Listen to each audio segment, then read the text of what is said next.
Monsieur le ministre, la parole est à monsieur Raphaël Schellenberger. Merci, Monsieur le Président. Monsieur le Premier ministre, votre déroute électorale, dans des proportions inédites pour un pouvoir en place, est le témoignage de votre profonde déconnexion de nos territoires et de leurs aspirations que vous ne comprenez simplement pas. Depuis 4 ans maintenant, vous multipliez les grands discours.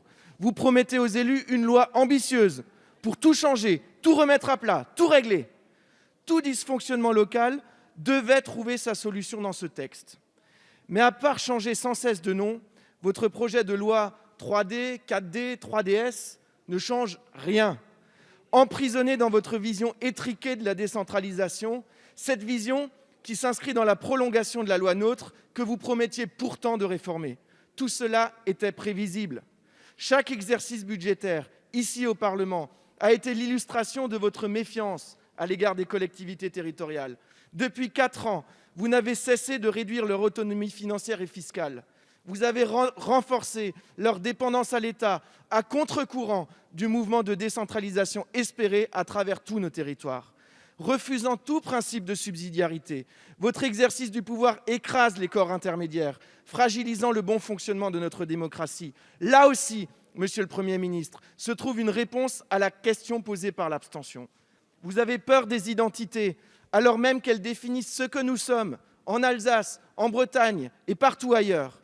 Après 4 longues années, votre pouvoir est recroquevillé sur lui-même et totalement isolé, déconnecté des territoires, déconnecté des Français.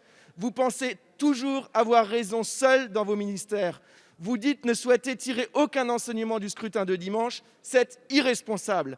Allez-vous enfin entendre le cri de nos territoires pour davantage de liberté, davantage d'autonomie, davantage d'efficacité dans leur action? Merci. La parole est à madame Nadia Hay, ministre déléguée chargée de la ville. Monsieur le Président, Mesdames et Messieurs les députés, Monsieur le député Schellenberger, méfiance à l'égard des collectivités territoriales, eh bien, la défiance ou la méfiance, c'est pas ce qu'ils nous disent au quotidien. Nous les avons en lien direct avec Jacqueline Gourault et c'est pas ce qu'ils nous disent. Devons-nous vous rappeler quelle est la majorité qui a décidé de mettre fin à la trajectoire baissière de la DGF? Est-ce que nous devons encore vous le rappeler? Eh bien, nous le faisons aujourd'hui. Avec la loi Engagement et Proximité, la déclinaison de nos programmes de revitalisation des territoires, l'agenda rural, la loi organique simplifiant les expérimentations locales, la loi créant la collectivité européenne d'Alsace dont vous êtes élu, monsieur le député, l'ambition du gouvernement pour les territoires a déjà été démontrée tout au long du mandat. Le projet de loi 4D, dont l'examen commence cette semaine au Sénat, nous permettra d'aller encore plus loin.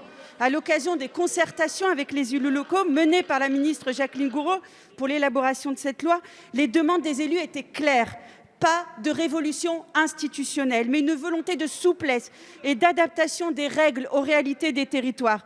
C'est la différenciation que nous portons. Quelques exemples précis des mesures très concrètes en faveur des élus. L'élargissement du pouvoir réglementaire local qui permet d'adapter l'application de la loi du contexte local. Organisation des délégations de compétences pour la réalisation de projets précis, portée localement par plusieurs collectivités. Décentralisation de routes nationales à la carte pour les départements et les métropoles, sur une base volontaire et dans un cadre expérimental pour les régions. Une meilleure prise en compte des situations locales dans l'application de la loi SRU. Et par ailleurs, monsieur le député, plusieurs mesures concrètes sont encore plus nécessaires par le contexte actuel. Je pense notamment à revivifier la vie politique locale par l'abaissement du seuil de référendum local ou en donnant la possibilité d'expérimenter des dispositifs démocratiques. Vous voyez, monsieur le député, le gouvernement ne vous a pas attendu, n'a pas attendu votre injonction de faire pour faire de la décentralisation et la différenciation une priorité du gouvernement.